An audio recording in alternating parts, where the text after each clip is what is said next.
Faire du compost est un excellent moyen de recycler les déchets organiques de la cuisine.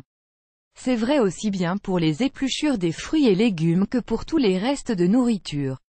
Ce compost sert ensuite d'engrais gratuit pour enrichir la terre du potager. Le souci, c'est que tout le monde n'a pas l'espace nécessaire pour mettre un bac à compost chez soi.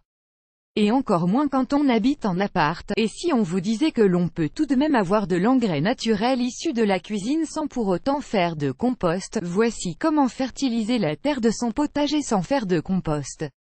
Il suffit d'utiliser les restes de votre cuisine que vous auriez normalement jetés à la poubelle. Regardez, c'est tout simple, 3 restes de nourriture pour fertiliser son potager. 1. Coquilles d'œufs. Lorsque vous faites la cuisine, gardez vos coquilles d'œufs. Rincez-les, pour ne pas attirer les bêtes, et laissez-les sécher pendant quelques jours au soleil ou sur un radiateur. Quand elles sont bien sèches, elles s'écrasent plus facilement et se décomposent plus rapidement une fois dans la terre. Les coquilles d'œufs concassées améliorent le drainage, apportent du calcium qui favorise la croissance des plantes et évite aux fleurs et aux tomates d'attraper des maladies. Vous pouvez aussi les moudre avec un vieux moulin à café pour obtenir une belle poudre blanche. En les cassant plus grossièrement, les coquilles d'œufs repoussent les limaces et les escargots. Pour cela, il suffit de faire une barrière de coquilles d'œufs autour des jeunes plants. Pour les limaces et escargots, c'est comme si vous marchiez pieds nus sur des morceaux de verre. 2. Marc de café. La marc de café peut aussi être ajoutée directement sur le sol du potager. C'est un engrais naturel qui ajoute de la matière organique, améliore le drainage, permet l'aération du sol et retient l'eau. En se décomposant, le marc de café va libérer de l'azote dans le sol, ce qui est excellent pour la croissance des plantes. Le marc de café n'affecte pas le pH de votre sol, sauf si vous en mettez vraiment beaucoup à un endroit précis. Pour les plantes qui aiment les terres plutôt acides, le marc de café est votre meilleur allié. Pensez aussi à vider vos capsules de Nespresso ou dosettes de Senseo pour récupérer le café contenu dedans. Sachez que vous pouvez aussi conserver le marc de café pour l'utiliser plus tard. Le marc de café peut aussi être utilisé en pays autour des plantes.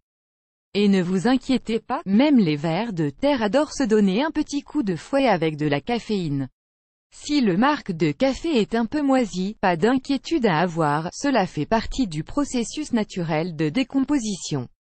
C'est donc un signe de bon fonctionnement. Vous n'aimez pas le café, pas de souci. Vous pouvez utiliser les sachets de thé pour fertiliser le sol. Ça marche aussi super bien, découvrez comment ici. 3.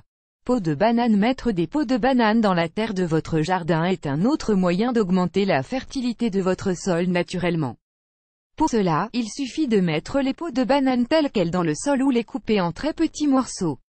Elles se décomposeront ainsi plus rapidement en permettant à tous les micro-organismes du sol d'en profiter. Vous verrez bientôt apparaître de beaux vers de terre qui vont aérer la terre de votre potager. Une fois que les peaux de banane se décomposeront, elles vont libérer un puissant cocktail de nutriments, calcium, magnésium, soufre, phosphate, potassium et sodium.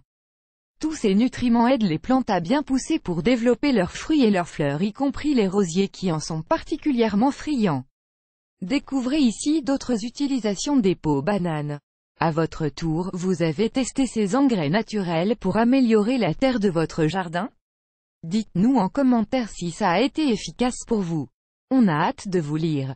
Vous aimez cette astuce? Partagez-la avec vos amis sur Facebook. À découvrir aussi, l'eau de cuisson de mes légumes, un engrais naturel écologique. Les 7 meilleurs engrais à faire soi-même pour le jardin.